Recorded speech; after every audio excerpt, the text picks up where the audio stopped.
السلام علیکم ورحمۃ اللہ وبرکاتہ۔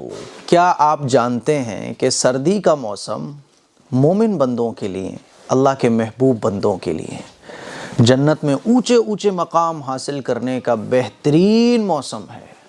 جیسے ہی سردی آتی ہے ہم لوگ پریشان ہو جاتے ہیں کہ اب سردی پڑے گی، کوہرا پڑے گا، اور پھر سردی میں ٹھنڈا پانی، نہانا دھونا، کپڑے دھونا، برتن، یہ وہ گھر کے کام، جاب پہ جانا، بائک سے باہر نکلنا، بڑی بڑی جیکٹیں خطرناک بھاری بھرکم پہننی پڑیں گی، اور ساکس پہننا پڑیں گے، ٹوپا لگانا پڑے گا، کان ڈھکنے پڑیں گے، دنیا بھر کی پرابلمس ہمارے سامنے آ جاتی ہیں، ہم گھبرا جاتے ہیں سردی کا نام سن کر۔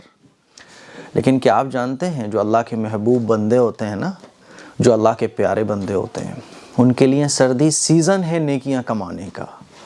سردیاں یہ سیزن ہے اللہ کے مقرب بندوں میں شامل ہونے کا۔ سردیاں جنت میں اونچے اونچے مقام حاصل کرنے کا بہترین موقع ہوتا ہے۔ آئیے میں آپ لوگوں کو بتاتا ہوں کیسے۔ اور سردیوں کی 3 ایسی خاص عبادتیں جو مسلمان بندے ہوتے ہیں نا، اللہ کے مقرب جو بندے ہوتے ہیں، وہ خوش ہو جاتے ہیں کہ سردی آ گئی، اب یہ 3 نیکی کے خوبصورت کام ہمیں کرنے کو ملیں گے۔ آئیے جانتے ہیں وہ 3 کام کون کون سے ہیں۔ سردی کی یہ 3 خاص عبادتیں اگر ہم اور آپ غور کریں نا، تو سردیوں کی رات، سردیوں کے دن ہمارے لیے رحمت ہی رحمت ہیں۔ ہمارے لیے اللہ کا مقرب بندہ بننے کے لیے بہترین ذریعہ ہے جنت میں اونچے اونچے مقام حاصل کرنے کا، مغفرت حاصل کرنے کا، نبی کریم صلی اللہ علیہ وسلم کے مبارک قدموں میں جنت الفردوس میں جگہ پانے کا بہترین ذریعہ ہے۔ 3 خوبصورت عبادتیں ہیں، مس مت کریے گا۔ نبی کریم صلی اللہ علیہ وسلم نے ارشاد فرمایا کہ سردی مسلمان کے لیے موسم بہار ہے۔ کیسے موسم بہار ہے؟ کیونکہ اس موسم میں راتیں لمبی ہوتی ہیں، تو مسلمان ان راتوں میں قیام کرتا ہے، اللہ کے سامنے کھڑا ہوتا ہے، اللہ کے لیے نمازیں پڑھتا ہے۔ راتیں لمبی ہوتی ہیں، ہم کیا کرتے ہیں؟ ہم راتوں میں سوتے ہیں، جم کے سوتے ہیں، خوب سوتے ہیں، بھر بھر کے سوتے ہیں، دل بھر کے سوتے ہیں، دن اور رات چھوٹے پڑ جاتے ہیں، اتنا ہم سوتے ہیں۔ حضور نے کیا ارشاد فرمایا کہ مسلمان کے لیے سردی موسم بہار ہے، کیونکہ اس میں راتیں لمبی ہوتی ہیں، تو آرام سے مومن بندہ اللہ کے سامنے قیام کرتا رہتا ہے۔ گرمیوں میں تو دن بڑا ہوتا ہے نا، راتیں چھوٹی ہوتی ہیں، سونے کے بھی لالے پڑ جاتے ہیں، صبح اٹھتے ہی پھر کام میں لگ جاؤ۔ سردیوں میں راتیں لمبی ہوتی ہیں، ٹائم ہی ٹائم ہوتا ہے اللہ کے سامنے قیام کرنے کا، اللہ کے لیے نماز پڑھنے کا۔ قیام سے مراد نماز۔ اور حضور نے ارشاد فرمایا کہ سردی مسلمان کے لیے موسم بہار ہے۔ کیسے؟ کیونکہ دن چھوٹے ہوتے ہیں، تو مسلمان ان میں روزہ رکھ لیتا ہے۔ سردی کے جو دن ہوتے ہیں روزہ رکھنے کے لیے بہت آسان۔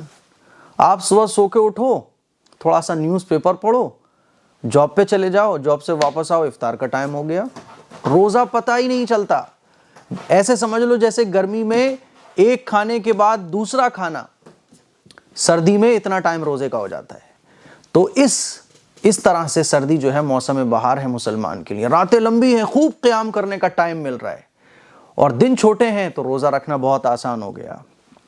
ایک صحابی رسول ہیں جن کا نام ہے حضرت عبید رضی اللہ تعالیٰ عنہ۔ ان کے بارے میں آتا ہے کہ جب سردیوں کا موسم آتا تھا تو کہتے تھے، اے قرآن والوں، تمہاری راتیں قرآن کی تلاوت کے لیے لمبی ہو گئی ہیں، بس تم قرآن کی تلاوت میں وقت گزارو، اور روزے رکھنے کے لیے دن چھوٹے ہو گئے، تم روزے رکھو۔ رات لمبی ہے، ہم لوگ کیا کر رہے ہیں؟ موویز دیکھ رہے ہیں، موبائل چلا رہے ہیں، اور سونے میں اپنا ٹائم اسپینڈ کر رہے ہیں۔ حالانکہ یہ راتیں جو لمبی ہیں یہ اللہ کی طرف سے انعام ہے۔ اگر ہم چاہیں تو ان سردیوں کی راتوں کو اپنے لیے انعام بنا سکتے ہیں، نعمت بنا سکتے ہیں، اور سردی کے دنوں کو اپنے لیے عبادت کا ذریعہ بنا سکتے ہیں۔ روزہ رکھ کر جاگیے راتوں میں، آپ اللہ کے سامنے قیام میں جاگیے، راتوں میں اللہ کے سامنے قرآن مجید کی تلاوت میں۔ سردیوں کی راتوں میں خوب تلاوت کیجیے جتنی کر سکتے ہوں، اور سردیوں کی راتوں میں تہجد کے وقت میں اٹھنا اور اللہ کے سامنے رونا، یہ بڑی خوبصورت عبادت ہے۔ حدیث شریف میں آتا ہے کہ جو بندہ اپنا نرم بستر چھوڑتا ہے، خوبصورت بیوی کو چھوڑتا ہے، پھر اٹھتا ہے تہجد کے وقت میں، وضو کرتا ہے، وضو کرنے کے بعد سردی میں وہ اللہ کے سامنے کھڑا ہو جاتا ہے، حالانکہ نرم بستر بھی اس کی آنکھوں کے سامنے ہے، خوبصورت بیوی بھی ہے، وہ خوب پیاری نیند کو قربان کر کے اٹھائے، اللہ کو ایسے بندے پہ بڑا پیار آتا ہے۔ تو سردی کے موسم میں ایک تو قرآن مجید کی تلاوت اور نماز راتوں میں، یہ پہلی عبادت، دوسری عبادت روزہ، اور تیسری عبادت ہے بہت سارے ضرورت مند ہیں اس دنیا کے اندر، بہت سارے ایسے لوگ ہیں جن کے پاس سردی سے بچاؤ کا کوئی کپڑا نہیں ہے، کوئی کمبل نہیں ہے، کوئی جیکٹ نہیں ہے۔ گرمیوں میں تو آدمی بچ جاتا ہے، غریب سے غریب آدمی بھی گرمی سے بچ ہی جاتا ہے، لیکن سردیوں میں بچنا ممکن تب ہی پاسبل ہوتا ہے جب کچھ اوڑھنے کے لیے ہو۔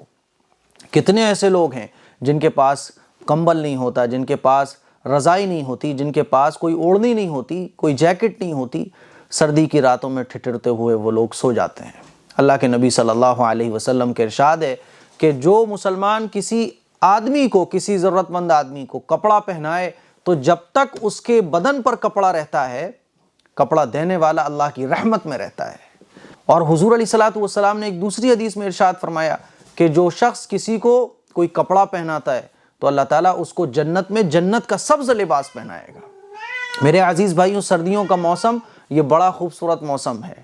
آپ اپنے پرانے کپڑوں کو، نئی جیکٹ خرید کے لا رہے ہو، دیکھو پرانی جیکٹ آپ کی پڑی ہوئی ہے، اس کو کسی غریب کو دے دو۔ آپ نیا بلینکٹ خرید کے لائے، آپ کے گھر میں پرانا بلینکٹ پڑا ہوا ہے، وہ پرانا بلینکٹ لے کر کسی غریب کو دے دو۔ اور اگر چلو نہیں دے سکتے یا ہے ہی نہیں پرانا تو بہت سنہرا موقع ہے، ہم نے بھی اس کا پروگرام رکھا ہے، A M Qasmi welfare society کی طرف سے اتر پردیش کا سب سے بڑا کمبل تقسیمی پروگرام ہے۔ ہماری ٹیم الحمدللہ لوگوں کو ڈیٹین کر کے، گھروں میں جا کر چیک کر کے کہ کون ہے جس کے پاس کمبل نہیں ہے، اور ہم ان کو کمبل پہنچاتے ہیں۔ اسی لیے ہم نے ارادہ کیا ہے ہم کسی کو اس سردی میں بغیر کمبل کے نہیں سونے دیں گے، اور آپ لوگوں نے الحمدللہ اس میں بہت بڑھ چڑھ کر حصہ لیا ہے۔ الحمدللہ آپ ہی لوگوں کے سپورٹ سے ہمارا پروگرام اتر پردیش کا سب سے بڑا پروگرام بنا ہے، اور کمبل بھی کوئی لو کوالٹی کے نہیں دیے جاتے، ایسے دیے جاتے ہیں جیسے ہم لوگ اپنے پرسنلی یوز کرتے ہیں۔ 5 لوگوں کے بجائے 1 کو دو، لیکن اچھا دو۔ اسی لیے ہم نے کمبل کی جو پرائس رکھی ہے وہ 400 روپے رکھی ہے، کم سے کم۔ اسی لیے اگر آپ کمبل میں شرکت کرنا چاہتے ہیں، بلینکٹ میں، تو 400 روپے اس اکاؤنٹ نمبر پر ٹرانسفر کر سکتے ہیں۔ آئیے مل کر سردی میں اس خیر کے کام میں ہم سب بڑھ چڑھ کر حصہ لیں، اور رسول اللہ صلی اللہ علیہ وسلم کی حدیث میں جو فضیلت بیان کی گئی ہے اس فضیلت کے ہم مستحق بن جائیں۔ آپ کے 400 روپے نہ جانے کتنے لوگوں کو سردی سے بچا سکتے ہیں۔ آپ کا یہ خیر کی طرف بڑھنے والا قدم نہ جانے کتنے لوگوں کو کمبل دے سکتا ہے، اور یہ کمبل ایسا ہے کہ ایک فیملی پوری بڑے آسانی کے ساتھ سردیاں گزار سکتی ہے، اور ایک سردی نہیں، 5 10 سال تک اس کمبل کا کچھ بگڑے گا نہیں، اس کوالٹی کا کمبل الحمدللہ ہم سب لوگوں نے دینے کا نظم رکھا ہے۔ تو میرے عزیز بھائیوں، سردیوں میں ایک خوبصورت عبادت ہے کہ اگر سردی سے جو لوگ بیچارے سردیوں میں اوڑھنے کا کچھ نہیں ہے، جیکٹ دو، پرانے کپڑے اپنے چن کے ان کو الگ کر دو، نئے کپڑے بناؤ، اللہ نے دیے ہیں، اور پرانے کپڑوں غریبوں کو دے دو، نئی رضائیاں، نئے بلینکٹ آپ استعمال کرو، پرانے غریب کو دے دو۔ اور پھر بھی آپ کا سب نیا ہے تو کوئی بات نہیں ہے، روپے اللہ تعالیٰ کی طرف سے ایک فضل اور اس کا انعام ہوا کرتے ہیں۔ ہمارے پاس جتنا بھی روپیہ پیسہ ہے سب اللہ کا فضل اور اس کا انعام ہے۔ خوب جم کر اللہ کے راستے میں صدقہ خیرات کرو، اور ایسے لوگوں کو خود دے دو یا پھر ہماری سوسائٹی کے ذریعے سے آپ دے دو۔ تو مجھے امید ہے یہ سردیوں کے 3 خاص کام: ایک، رات میں قرآن مجید کی تلاوت اور نماز پڑھنا، دوسرا دن میں روزہ رکھنا، تیسرا کہ اللہ کے بندوں کو سردی سے بچانا۔ دعاؤں کی گزارش ہے، اس کلپ کو شیئر کریں، دوسروں تک پہنچائیں۔ السلام علیکم ورحمۃ اللہ وبرکاتہ۔